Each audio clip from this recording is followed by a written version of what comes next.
দেখুন, শাহজাহানের পরিবার যদি এই কথা বলে থাকে তারও তদন্ত হওয়া উচিত, আমাদের কোনো অসুবিধা নেই। তবে তা কেন্দ্রীয় সরকারের কোনো বাহিনী হেল্প করেছে নাকি রাজ্যের পুলিশ হেল্প করেছে সেইটা দেখা দরকার। তবে এটা ঠিক, শাহজাহানের যা গুণকীর্তন শুনতে পাচ্ছি তার পরিবারের কথা তো বিশ্বাস করার মতো এমন কিছু নেই, যুধিষ্ঠিরের বংশধর না, এটুকু বোঝা যাচ্ছে। তো স্বাভাবিকভাবে তার কথাবার্তা তদন্ত করেই বিশ্বাস করা উচিত। সুকান্ত, একটা অন্য প্রশ্ন, এনফোর্সমেন্ট ডিরেক্টরেট এসএসকেএম এর মেডিকেল সুপার, ভাইস প্রিন্সিপাল সহ 11 জন চিকিৎসকের তালিকা প্রস্তুত করেছে।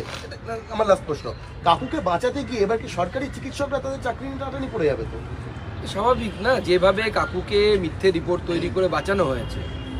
আমি এটুকু আশ্বস্ত যে পশ্চিমবঙ্গের ডাক্তারবাবুদের মেরুদণ্ড এতটা দুর্বল হয়ে যায়নি, কিন্তু তারা যেহেতু সরকারি চাকরি করে তার উপরে হেলথ মিনিস্টারের যদি প্রেশার থাকে, উনি ডাক্তারবাবু কতটা লড়াই করতে পারেন, তার তো চাকরি বাঁচাতে হবে।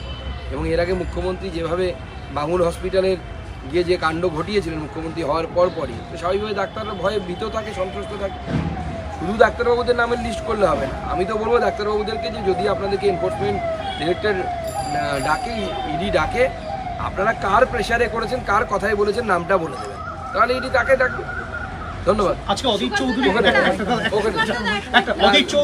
চৌধুরী আর মমতা বন্দ্যোপাধ্যায়কে একটা চিঠি দিয়েছেন যে অ্যাসপিরেশনাল ডিস্ট্রিক্ট থেকে জেলার 5টি জেলা বাদ, রাজ্যের 5টি জেলা বাদ গেছে শুধুমাত্র রাজ্যের গাফিলতির কারণে, যেটার থেকে কেন্দ্রীয় যে সুযোগ সুবিধাগুলো সমস্ত বঞ্চিত হবে। এটা এ তো নতুন নয়, আমি তো কবে থেকে যাচ্ছি। আমার নিজের জেলা অ্যাসপিরেশনাল ডিস্ট্রিক্ট, ভারতবর্ষের 113টির মতো 113টি কি 213টি এরকম জেলা আছে যারা অ্যাসপিরেশনাল ডিস্ট্রিক্টের মধ্যে ছিল। পশ্চিমবঙ্গ সরকার অ্যাসপিরেশনাল ডিস্ট্রিক্ট প্রোগ্রামে অংশগ্রহণই করেনি।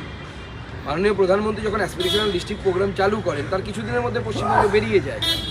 অথচ অন্যান্য রাজ্যগুলো, যারা অনেক রাজ্য বিজেপি শাসিত নয়, তারা অ্যাসপিরেশনাল ডিস্ট্রিক্টের প্রোগ্রামে অংশগ্রহণ করে একটা সুস্থ প্রতিযোগিতার মাধ্যমে পিছিয়ে পড়া জেলাগুলোকে সামনের দিকে নিয়ে চলে এসেছে। এই মুহূর্তে অনেক জেলা এই পরিবর্তন হয়ে গেছে।